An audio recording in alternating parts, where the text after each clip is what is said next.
So, this afternoon I am watching Justice League, the animated series, groundbreaking hit show that was just the absolute shit.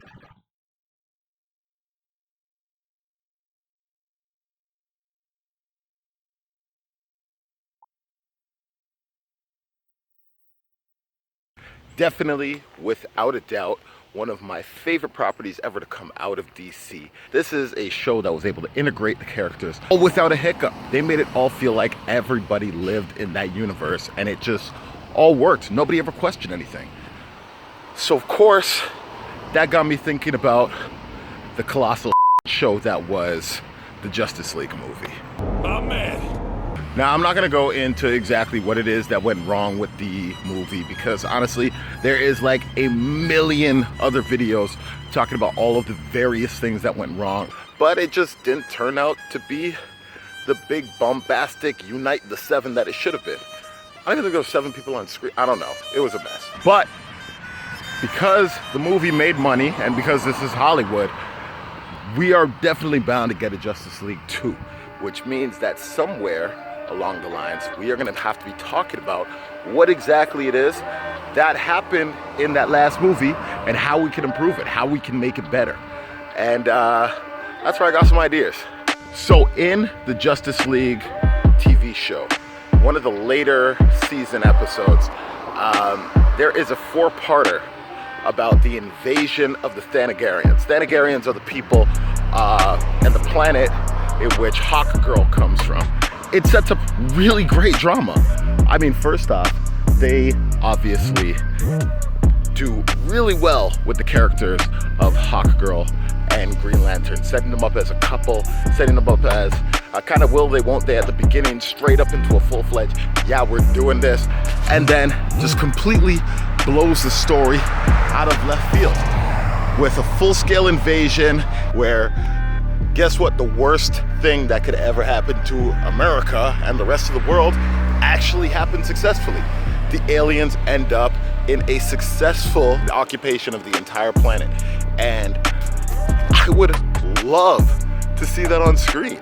Wouldn't you? I mean, think about it like this. We already started off Justice League with this kind of uncertainty about aliens being around. And then we just never followed it up. We had all of those themes come up at the beginning of the movie, never to be seen from or heard from again. Superman didn't have to deal with any real repercussions about him being an alien. And even though he redeemed himself, he didn't really do so on a grand global scale. Like, there wasn't a whole lot of participation from everyone else on the planet rooting for or against Superman. And so, plot-wise, here's where we go. We come in exactly where Justice League left off, which is the Justice League is celebrated because they just thwarted attack of Apocalypse coming to Earth and really messing some ish up. You know, and I think that it would be good to do that Batman v Superman thing where they show the damage that Apocalypse invasion really did to the rest of the world, because we were really just left in whatever the characters' moments happened, but we didn't really get to see what happened to the rest of the world on a grand scale. And I think that would play up really well into this whole fear of invasion thing that would definitely be in the minds of a bunch of people who literally just had their lives saved from a freaking alien invasion. You know, we kind of undersold that just a little bit. The Justice League are hailed as heroes, obviously, but we got some work to do because they just had an alien invasion that they were not ready for. What's the logical step? Expand the team. People who have experience with alien life, people who may or may not be humans, and people who have the experience to fight and combat worlds that Earth has not been keeping on their radar. So, here comes the new recruits. I'm thinking obvious choices would be Green Lantern, not Hal Jordan. It works a lot better with John Stewart. John Stewart is a much better character for this kind of movie. He obviously is the military mind, and you're gonna want that to come later on. Also, if we're bringing our second recruit, it comes in handy. Our second recruit being Hawkgirl. Hawkgirl played an incredibly important role in the animated series, and with her and Jon Stewart kind of being an item, it helps with the characterization of both of them, giving us someone to root for, because we didn't really have that. Yeah, we had little flirty moments between Wonder Woman and Batman, which were awkward. But this is our chance to actually give a love story in the Justice League movie. And I think it's important. I think it's a good story to tell. Our next ones would be Martian Manhunter, who should have been in the first movie. I honestly don't understand how they missed that opportunity. And I'm thinking somebody who is established enough in the rest of the universe and has some tech that would definitely be alien, but has a human face that we can all look at and be sympathetic towards. I'm thinking Blue Beetle. So we set the story with the Justice League and their new recruits on a mission. Something smaller, but big enough scale that it would require all of them. I'm thinking Lex Luthor's Injustice League. They're attacking somewhere nice and central. I'm thinking like Central City or maybe even Metropolis again, but I think we're all tired of seeing that place. And takes the entire Justice League to thwart them off. Give Jesse Eisenberg a proper send-off to his character, because it's been really underused, and you can say you don't like it or dislike it, but everybody has to agree that it was really a waste of a character, especially a character who is on the scale that Lex Luthor is in the comic books. So give him a proper send-off, have them defeated proper by the Justice League with new recruits, and have him taken down, him specifically taken down hard by Hawkgirl. Here's why. He begins to question whether she has the legal and moral authority to take down any bad guys, seeing as she is an illegal alien that is representing Earth's mightiest heroes. We get to a point where we're questioning it ourselves, but boom, we don't have time to think about that, because a warship from Apocalypse will give it all the same insignias from the last movie, but make it look a little bosser and cooler, and they come straight from Earth. It's taking all of the Justice League's might, and they're barely keeping up, because unlike the parademons that seemed like overgrown mosquitoes, I don't know, in the Justice League movie, these are actual seasoned veteran soldiers who are taking them out and picking them off like flies, especially the younger recruits like Cyborg and the Flash. Alright, so you land it with the heavy hitters: Superman, Wonder Woman, Hawkgirl, Martian Manhunter, the Green Lantern, and they're hitting them with everything they can, but it's just not enough. And boom, ship gets shot at. They get hit from a ship, and can you believe it? Saviors have wings exactly like Hawkgirl. This is Thanagar to the rescue. So the Thanagarians are going to end up saving Earth, and they are going to warn all of the humans that, well, you guys are ill-equipped. You guys are not prepared. You think you need one Superman to defend your whole planet? Yeah, try 300 Supermen. And so the Thanagarians willfully give up their technology in exchange for sanctuary. Bum, bum, bum, bum, bum, bum, bum, bum. Because it gets people talking, it gets people debating. Are these people too good to be true? Should they be trusted? Obviously, you would have somebody like Superman, who is an alien, be like, yeah, we should be able to trust them. Him and Martian Manhunter would be totally Team Thanagar. Hawkgirl obviously knows these people and would be well acquainted, which would make a nice love triangle between her, Hawkman, whoever they decide to make him, and Jon Stewart.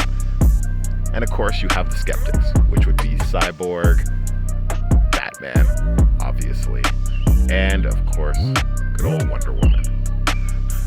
Now, I do not think that it's enough just to have the Justice League weighing in on this. We should have the humans as well. We should have all the news outlets, which is always a clever way of showing what the people are thinking. But also have rallies, show that the universe is a little bigger than a couple of Justice League headquarters. You know what? I think it would be a great thing to have a nice discord, a nice argument about the fact that, you have people like Hawkgirl, Martian Manhunter, Jon Stewart, and Blue Beetle were scrutinized for coming to Earth and helping out, but nobody really chastised Superman that much. because he looks white? Kind of because he looks white. Boom. You have discord. You have questions. You have people picking out sides. You have the Justice League split in half on this very relevant issue of immigration and who should be trusted and who shouldn't be trusted. And realistically, I think that there is no better topic in a superhero movie. For one, because nobody talks about it in superhero movies, which is interesting. But also, it would put Justice League a couple of jumps ahead of the curve when it comes to Marvel. Marvel is going to come in and they are going to sweep up on all of the things, all right? Yes, Wonder Woman came out and it was excellent, but Captain Marvel is going to come out and make all of the monies. We want to make sure that we jump the gun on other issues. All right, let's talk about sexual orientation. All right, The Flash has been hinted at to be a gay character for a while. He's played by Ezra Miller brilliantly, and I think that Ezra Miller would be a great person to have as a Flash coming out character. Let's talk about the new recruits that I talked about earlier. All right, Jon Stewart's Green Lantern, big elephant in the room, he's a black guy. Yes, we had Cyborg, but Cyborg is also half computer and doesn't really relate to the world. He's more of a youth character than he is a black character, and I think Jon Stewart, with his experience as a military man, as well as his experience of being a black person in America for an entire lifetime before getting the powers of the Green Lantern, would make sense. Hawkgirl is a Thanagarian hawk person who looks like a Latino. And I think that that's just great. Now, Ted Kord, I think, should be played by somebody who is not white and not black. And yeah, the internet will probably be in the comment section talking about they're taking all the white heroes, the white genocide. Yeah, whatever. Look, the Justice League and superheroes should reflect the time that we actually live in. Look to your left, look to your right. If everybody around you is white, then you probably live in Wichita. The rest of us deal with diverse characters every single day. I can't walk across the street and not see 50 different cultures. I'm thinking maybe somebody of Indian descent, maybe somebody of South Asian descent of some kind. I'd like to see somebody who's a little more comedic and less superheroic looking. As for Martian Manhunter, traditionally he has been in his human form. He made himself look like a white guy. I think we go in the opposite direction. Straight up make him an Asian man. Martian Manhunter has always been the heart of the Justice League. You know, Superman is the conscience, but Martian Manhunter is the heart. He's the sweet one. That's what we want. All right? So, Blue Beetle, Martian Manhunter, Hawkgirl, and Jon Stewart's Green Lantern. You already have Marvel jumped on diversity, and believe you me, that will translate into ticket sales. As for the plot, you can take from it what you want. I think that it would be a great jump off point to do something that would be right out of the pages of comic books for one, but also out of a source material that's familiar to the buying market right now, which is millennials.